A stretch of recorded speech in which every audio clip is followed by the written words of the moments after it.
2026 is the year of distractions. The world is literally ending, but people still say this is going to be the best year since 2016. But I say otherwise, so without further ado, let's get straight into the video. Sorry, by the way, we're almost halfway to our 1,000 subscriber goal, so if you end up enjoying this video, just please like, comment, share, subscribe if you want to, if you do enjoy. But let's get into the video. Everyone's already calling 2026 the new 2016, a comeback year, a redemption year. We're getting new games, new movies, new albums. But what if that's exactly the problem? What if the best year since 2016 is just a nicer way of saying we're getting better at avoiding the things that actually scare us? Welcome to 2026, the year of distractions. Now, I want to make a bold claim. The huge releases, the social media craze, the endless "this will save the summer" takes is all part of a societal coping mechanism. When the world feels chaotic and unfair, we turn to things that are engineered to absorb our attention. And it's not accidental either. These cheap distractions are meant to keep you from seeing the truth, to stop you from pulling the veil, just like they tried throwing obstacles in Truman's way to stop him from finding the truth. So put on your tinfoil hats, guys, because we are being brainwashed and controlled. And I know that may seem like I'm being paranoid or whatever, but stick with me here. You're gonna see what I mean in a minute. So to those who may be asking, what should we be worried about then? Let's be honest with ourselves. War and regional conflicts aren't far away background noise anymore. They're literally intensifying in many places. In our country, in our states, in our cities, in our neighborhoods, in our front yards. Last year, we saw a sharp increase in civilian casualties in Ukraine, with damaging attacks to infrastructure in other cities. Analysis and international bodies warn that the risk of escalation remains very high. But when was the last time you really heard of the war in Ukraine? Do you wonder why? Alright, stay with me now. And this is not just an international problem. Domestically, trust in institutions isn't great either. There have been high-profile incidents and legal challenges involving immigration enforcement recently that sparked protests and claims of abuse. The murder of Minneapolis' Renee Good being the main but not the most important one. Renee Good was a 37-year-old mother who was shot on January 7, 2026 by an ICE agent. And the reason this sparked so much controversy was not just because he murdered someone, but because she was actually trying to move out of his way, but a lot of people claim she was trying to hurt him.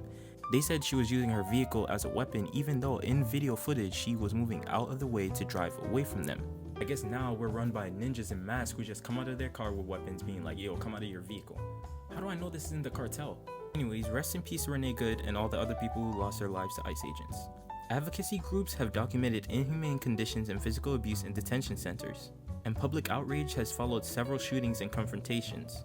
So why do we choose to binge watch shows, endlessly play games, and doom scroll on TikTok meanwhile the world is literally ending? Well, scientific study shows that people, especially teens and young adults, often use social media and entertainment as a coping strategy. Sometimes these platforms help with social connection and emotional regulation, but other times and most of the times they're used to avoid reality. I get it, life isn't easy. We get tired from school and work, so we need to come home and just take a break, relax, and just scroll on TikTok. But that does not change the reality of the world around us. You can't just keep pushing problems to the side. Eventually, they're gonna pile up to the point where you can't ignore them anymore. So let me call out the elephant in the room. No, not that one. Entertainment is optimized to hold your attention.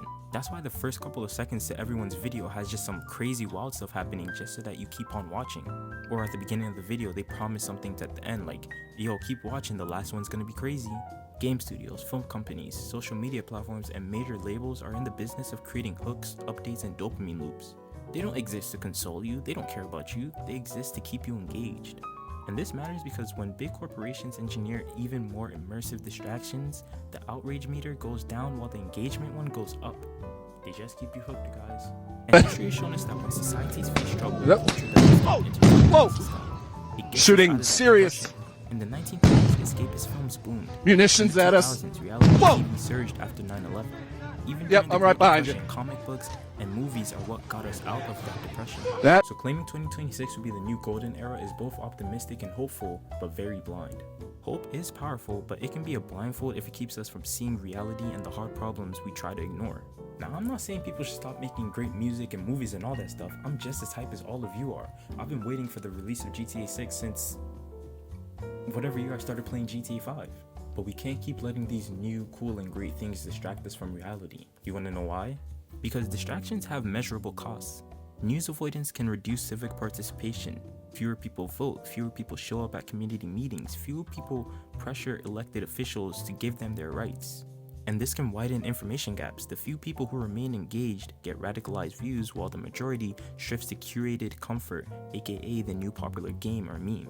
Plus, there's mental health involved too. The same platforms that soothe can also worsen anxiety. And that mixed effect is why researchers treat social media as a double-edged sword.